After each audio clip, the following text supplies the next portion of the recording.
Okay, welcome back.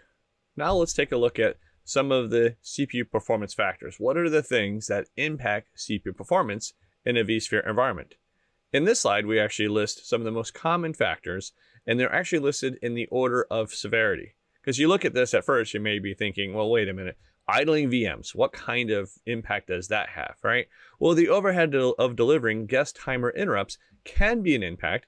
Not so much if you have a couple VMs on the same ESXi host, but if you do have dozens of VMs on the same ESXi host, having the VMs having their timer interrupts, which wake up on an interval, sometimes it's 100 times a second, sometimes it's a millisecond, right? 1,000 times a second. It all depends on what those guest OSs are doing in their idle time. And that's just going to increase overhead on the system, even when the VMs aren't really doing a whole lot of work. But it gets more serious after this, right? CPU affinity, well, this becomes much more of an impact. This is something that is generally not recommended in the first place, right? Being able as an admin to bind VMs to a smaller subset of actual CPUs, right? The scheduler's job is to schedule the VMs wherever it can schedule a virtual machine. If any admin sets CPU affinity for a VM onto a smaller subset of CPUs, you're going to hinder what the VM kernel's scheduler abilities are in scheduling the VMs as effectively and quickly as possible. So it is not recommended doing this, and any CPU affinities usually aren't there to help performance. They're going to hinder the overall effectiveness of the system's schedule flexibility. Maybe you're doing it for testing purposes, but it's certainly not something for a traditional production environment. The next thing, again, getting more severe now, is that when we have multi-CPU VMs, they're always going to incur some extra overhead of having to deal with the skew that the co-scheduling is going to introduce, right? So again, co-scheduling overhead is going to be incurred, especially if you have multi-CPU VMs where they aren't actually using all of their virtual CPUs all the time. There's going to be times when the VMs are going to need to be co-stopped, which basically prevents a VM from doing the work because the system is, at that time, getting the rest of its virtual CPUs brought back in line with the leading virtual CPU. And then finally, the thing that is the most severe is then when you just simply run too many virtual machines with the virtual CPUs, which is far greater than what the actual hardware can handle, right? Insufficient CPU resources for demand. If you have CPU contention, this schedule is going to force virtual CPUs of lower priority VMs to be queued up while they're, CPU requests in deference to the higher priority virtual machines.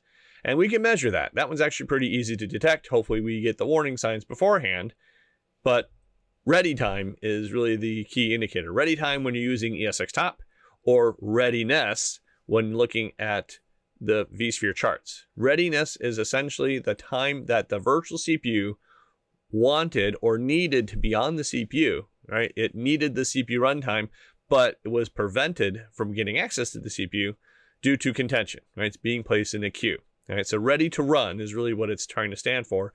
It's needing to be on the CPU, needs to be running on the processor, but instead it's sitting in a queue. So ready is indicating that there's latency here, right? We're waiting for CPU and the VM isn't getting it.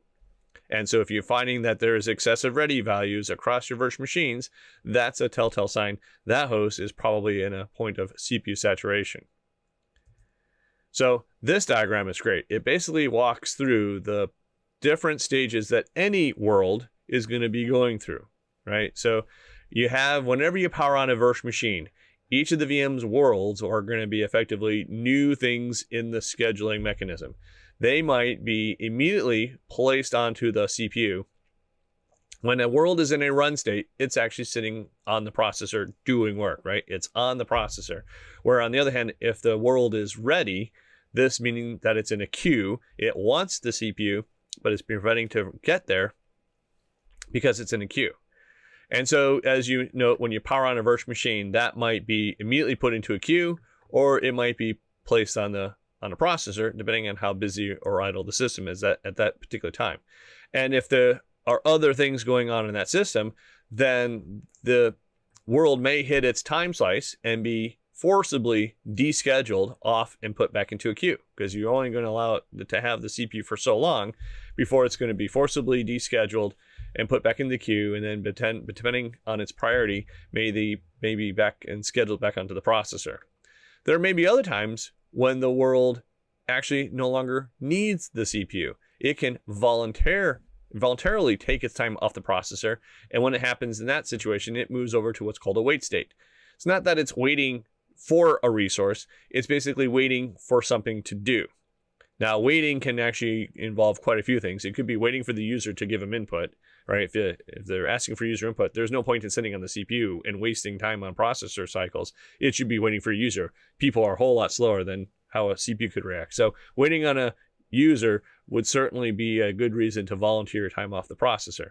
You could also be waiting for disk I/O, another really slow resource, much, much slower than CPU. So if the world needs access to some kind of I/O, whether it's storage or networking, those are magnitude times slower than CPU. So the world will volunteer its time off the processor and go into a wait state. So wait is actually a combination of a whole variety of things, either waiting for user input, waiting for I/O, waiting to just have something to do. It's basically idle.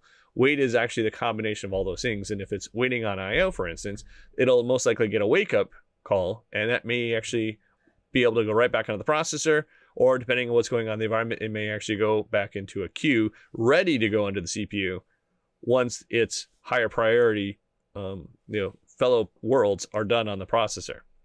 And then another thing that might happen is if the world is sitting on the CPU running happily, and it was maybe only using one of its logical CPUs because it's a single threaded application, so it may not have been using all of its virtual CPUs.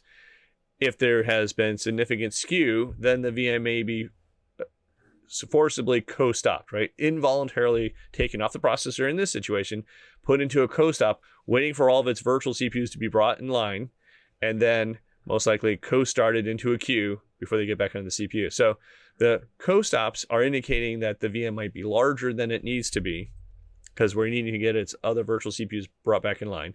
Wait time is we're voluntarily stepping off the processor to do other things that are slower than processors.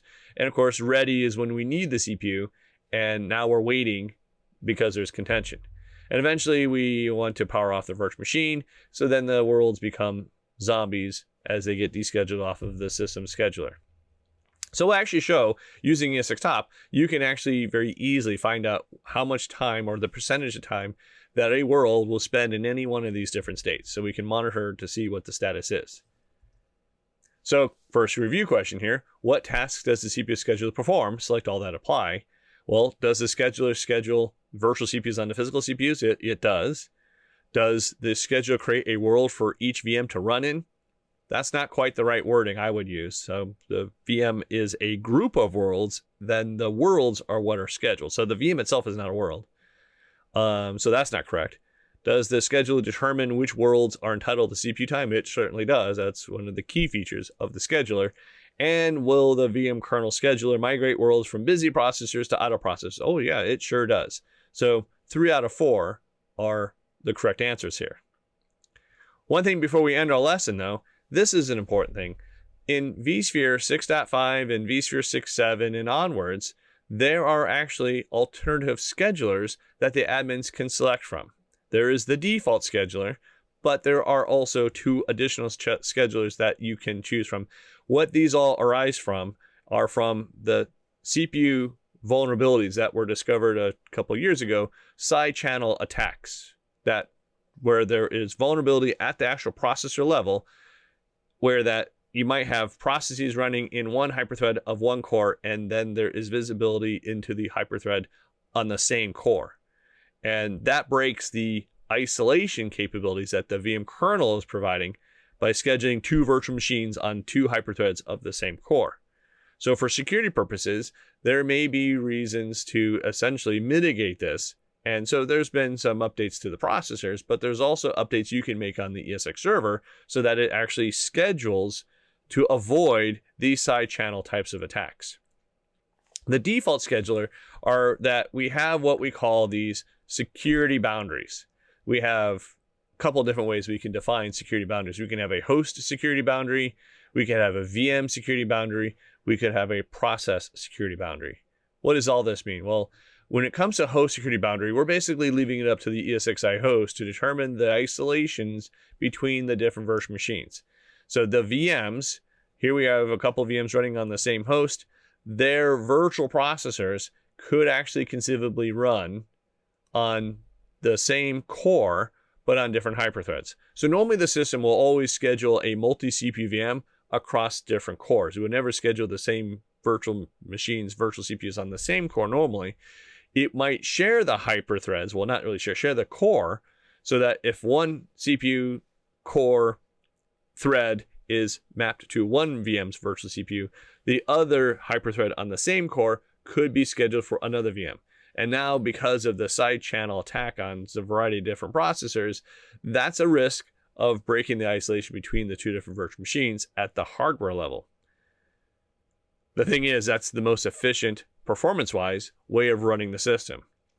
Another approach is using this alternative scheduler. This scheduler is what's called the Side Channel Aware Scheduler version 2. This came out in vSphere 6.7. And this was actually the update to the first version, which was the Side Channel Aware Scheduler version 1. Right? The first version said, okay, forget hyperthreading.